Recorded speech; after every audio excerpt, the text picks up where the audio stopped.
भगवद गीता जी में पृष्ठ नंबर है 180, 5वां अध्याय, श्लोक नंबर है 18। जिसको आत्मज्ञान हो जाता है,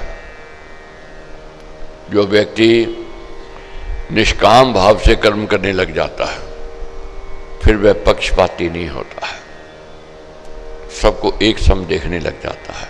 कैसे समझना है? विद्या विनय से संपन्न ब्राह्मण में, गौ में, हाथी में, कुत्ते में और कुत्ते के पकाने वाले में पंडित लोग सम देखने वाले होते हैं। जो विद्वान लोग हैं उनके लिए सब एक सम है। अगर कोई भी दुख में है, पीड़ा में है, उसकी सहायता ये सोच कर के नहीं करते हैं ये मेरा या पराया, अपना है जब दूसरा है, बस सबको एक सम समझते हैं। परमेश्वर परायण आत्मज्ञानी पंडित जन सेवा के समय, सहायता के समय, रक्षा करने के काल में ब्राह्मण और चंडाल की भेदभावना नहीं करते। ऐसे व्यक्ति जो होते हैं ये नहीं देखते कौन सी जाति का है, कौन से धर्म का है, विद्वान है, ब्राह्मण है, जो चंडाल है, बोले सहायता करने के समय उनके लिए सब एक सम है, कोई पक्षपात नहीं है। वे सब में प्राण और चेतन भाव की स्फूर्ति एक सी ही समझते हैं। भगवान में लिए रहने वाले उन ऊंच नीच के तुच्छ भेदभाव को भूल जाते हैं और सबकी सेवा सहायता समदृष्टि होकर करते रहते हैं। ऐसी समता में जिन भगवत का मन स्थिर है, उन्होंने इसी देह में रहते हुए संसार को जीत लिया है। जब ये अवस्था आ जाएगी, सेवा करते समय एक सम समझना, पक्षपात नहीं करना, कर्तव्य कर्म करते हुए सबको एक समान समझना, पक्षपाती नहीं होना, तो उनकी स्थिति उनकी क्या है? उन्होंने इसी देह में रहते हुए संसार को जीत लिया है। निश्चय से ब्रह्म निर्दोष शुद्ध और सब में सम है, एक रस है, इसलिए वे समदृष्टि जन ब्रह्म में ही ठहरे हुए हैं, ब्रह्म में ही रहते हैं। उनको भगवत की स्थिति भगवान में ही होती है। स्थिर बुद्धि, मोह ज्ञान रहित, ब्रह्म का ज्ञाता और ब्रह्म में स्थिर मनुष्य प्रिय को, अनुकूल वस्तु को पाकर बहुत प्रसन्न न होवे और अप्रिय को, प्रतिकूल वस्तु को पाकर भी दुखी ना हो जाए। इष्ट अनिष्ट के लाभ में सम रहने का यत्न करें। हानि भी होवेगी, लाभ भी होवेगा, अनुकूल परिस्थिति भी आवेगी, प्रतिकूल भी आवेगी। जो व्यक्ति सम रहने का यत्न करता है वही श्रेष्ठ है। ये समझना है कि रात आई है तो दिन जरूर आवेगा, दिन है तो रात का आना भी निश्चित है। दुख आया है तो सुख आवेगा ही आवेगा, सुख आया है तो सदा सुख रहने वाला नहीं है, सुख के पीछे दुख भी आने वाला है। ये आना जाना ये निश्चित है, अटल है। कर्मों अनुसार इसका फल मिलता है। अगर कर्म अच्छे हैं अधिक सुख, अगर कर्म बुरे हैं तो अधिक दुख मिलता है, कम सुख मिलता है। बाहर के अनुकूल प्रतिकूल विषयों में ना आसक्त होने वाला मनुष्य जो सुख अपनी आत्मा में प्राप्त करता है, वह ब्रह्म के योग में लीन आत्मा अक्षय आनंद को अनुभव कर लेता है। अंतर्मुख होकर मनुष्य को जो सुख प्रतीत होता है, जो विषयों से ऊपर अनंत अनुभव होता है, ब्रह्म में लीन मनुष्य को वैसा ही अक्षय सुख हुआ करता है। बाहर के विषयों से हटकर आत्मा में अंतर्मुख होने का सुख और ब्रह्म में लीन होने का सुख दोनों सम है। भेद यही है, समता युक्त समाधि का सुख समाधि के पश्चात भूल जाता है और ब्रह्म में रहने का सुख क्षय रहित होता है। और जो इंद्रियों के विषयों से उत्पन्न हुए भोग हैं, निश्चय पूर्व दुख का कारण ही है और आदि तथा अंत वाले हैं, वे होकर फिर नष्ट हो जाते हैं। हे कुंती पुत्र, ज्ञानी मनुष्य उनमें रमण नहीं करता।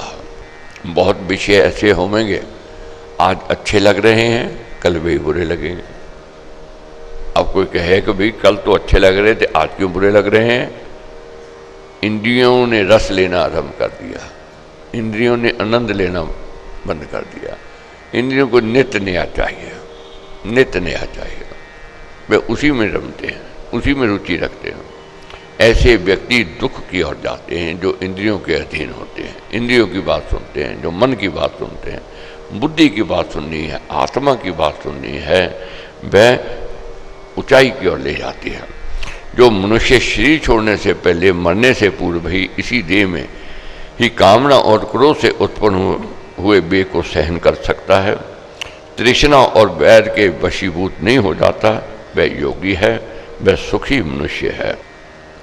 वह जो आंतरिक सुख युक्त है, भीतर प्रसन्न है, ऐसे ही जो अपने भीतर की ज्योति वाला है, वह योगी ब्रह्म रूप को ब्रह्म का निर्वाण पद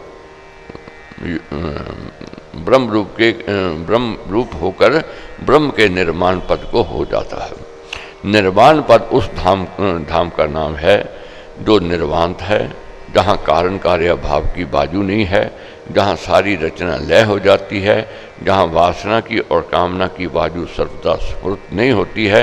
निर्वाण का ये भी अर्थ है कि जिस ब्रह्म धाम में काल का, जन्म मरण का और परिवर्तन का वाहन नहीं काम करता, वह दुख रहित परम सुखमय धाम ब्रह्म निर्वाण है।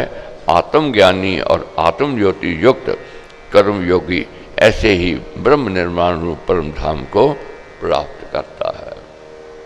जो स्थिति हमने पढ़ी है पीछे, अगर ऐसी स्थिति आके तो ब्रह्म धाम मिलेगा, मुक्ति का धाम मिलेगा, वहाँ दुख नहीं है, सुख ही सुख है। तो इस धाम की ओर जाना है। जिनके पाप नष्ट हो गए हैं, जो सब प्राणियों के हित में लगे हुए हैं, जो आत्म संयमी है, जिन्होंने संशय काट डाले हैं, वे ऋषिजन ब्रह्म के निर्माण पद को पाते हैं। धीरे धीरे आगे प्रश्न आवेगा, हम पूरे तो उतरे नहीं, क्या हमारी स्थिति ना इधर की ना उधर की, तो प्रभु क्या समझाएंगे, वे भी समझेंगे। निराशा में नहीं जाना है। यज्ञ कर रहे हैं, कुछ ना कुछ लाभ लेकर के जाएंगे, फायदा होवेगा ही होवेगा। नुकसान का काम नहीं है, घाटे का काम नहीं है, लाभ का ही है, मुनाफे का ही है। जिन्होंने अपना आत्मा जान लिया है, चित्त जिनके वश में है, जो काम क्रोध से सर्वदा रहित है, उन यतियों के, यत्नशील कर्म योगियों के सब और ब्रह्म निर्माण रहता है। भक्ति धर्म युक्त बीतराग संयमी आत्मज्ञानियों में और निष्काम कर्म करने वालों के चहु और ही ब्रह्म निर्माण हुआ करता है। वह इस लोक में रहते हुए भी ब्रह्म में ही विचरते हैं। ध्यानवान की अवस्था दर्शाते हुए भगवान ने कहा, 5 ज्ञान इंद्रियों के बाहरी विषयों के बाहर ही रोककर इस प्रकार चक्षु दृष्टि को व्यक्ति के मध्य में स्थिर करके नासिका के आने जाने, ये ध्यान की अवस्था है। अगले अध्याय में स्पष्ट बताएंगे। बहुत लोग पूछते हैं ध्यान में कैसे बैठना, ध्यान की स्थिति क्या होती है, ये सब इसमें दर्शाया है अगले अध्याय में।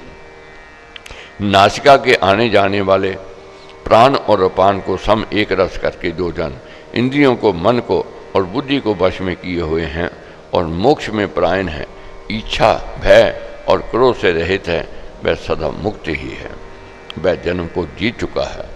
ये अभ्यास वृत्ति को सम रखने के लिए उत्तम है। ये मार्ग श्रद्धा भक्ति का है और अति सुगम है। ये मार्ग कर्म योगियों के लिए अधिक उपयोगी है। यज्ञ और तप के भोक्ता, स्वीकार करने वाले, सब लोगों के महेश्वर और सब भूतों के हितकारी मुझको जानकर भगवत भक्त कर्मयोगी शांति को प्राप्त करता है। ओम तत्सत। इस प्रकार श्रीमद् भगवद गीता रूप उपनिषद ब्रह्म वेदांतर्गत योग शास्त्र में श्री कृष्ण अर्जुन संवाद का कर्म संन्यास योग नामक 5वां अध्याय समाप्त हुआ।